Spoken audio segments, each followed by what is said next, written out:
This is my good friend, for my good friend Aaron Jacob. He says, seeing how you're an Israeli American, perhaps you would know, is it hard to go out and find work and living in Israel?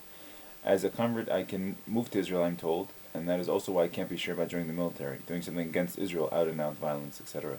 Is it hard to move to Israel? I've never been, but I really want to go see. Thanks and best wishes from my family to yours.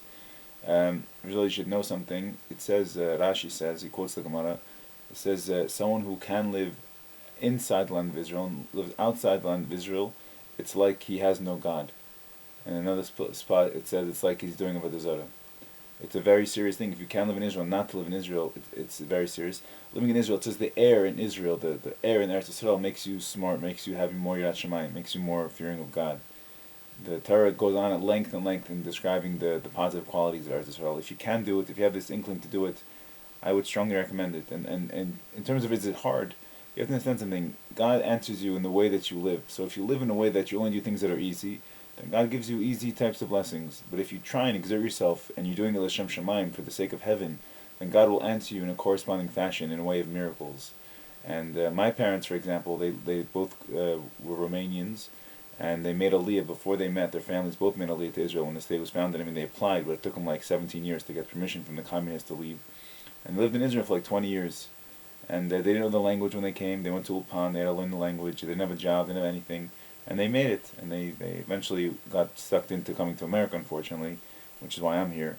We moved when I was first 3, then we moved back, and then when I finished first grade in Israel, I moved here.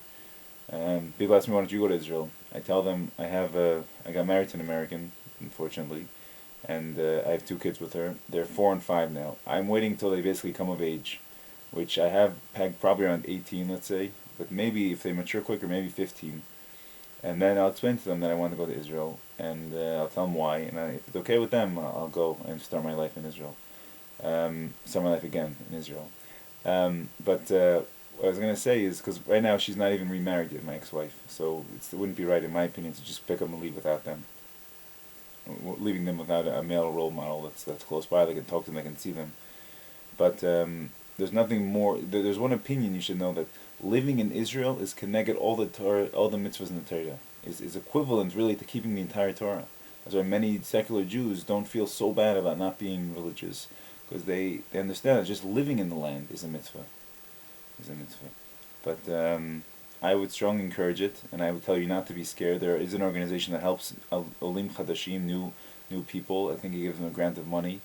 And don't think, the Rebbe said by the first Gulf War, people asked him, should we go, should we stop the yeshiva, should we go home, what should we do? The Americans were very scared. So Rebbe said, I want to tell you pasuk in the bottom. The eyes of Hashem are on the land of Eretz Yisrael from the beginning of the year until the end of the year. The Rebbe said according to Chassidus what this means, but he said you should know something. Eretz Yisrael is basically the safest place in the world to be. And Hashem protects everyone who lives in Eretz Yisrael. And if you got to pass away in Eretz Yisrael, you're passing away in the holiest place, and the resurrection of the dead is going to happen.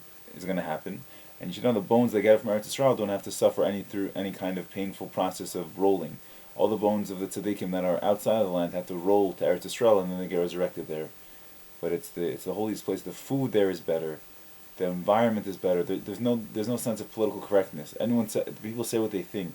It's a very open society. Everyone says tzava. If you like to go to the army, by the way, you should go to the Israeli army, IDF. I didn't want to say it. I didn't know how you felt about it, but if you're okay with the government, I mean, if you really have this desire to go to the army, the IDF is a Jewish army, and even though they do things I don't agree with everything they do, I'll be honest with you, but if this is something that's part of your life, I would consider that. And you should know something. English is you can get along with English in Israel. Everyone speaks English. They teach English in public schools in Israel. I think from the 6th grade onward. And eventually you'll pick up Hebrew. And in terms of your Torah learning, once you know Hebrew, it's going to expand in a way that you can't even imagine. There are many books that haven't yet been translated, unfortunately. And even when you have a translated book, to read it from the original it makes a world of a difference. It's a much more complete, enriching experience when you have it in the original rather than translated into a vernacular. So that's my take. I hope this helps, and may God Almighty bless you to go where you're wanted, where you're needed, and where you'll be at peace. My grandfather one time took me out to the balcony. He said, "I want to join the IDF when I was 17."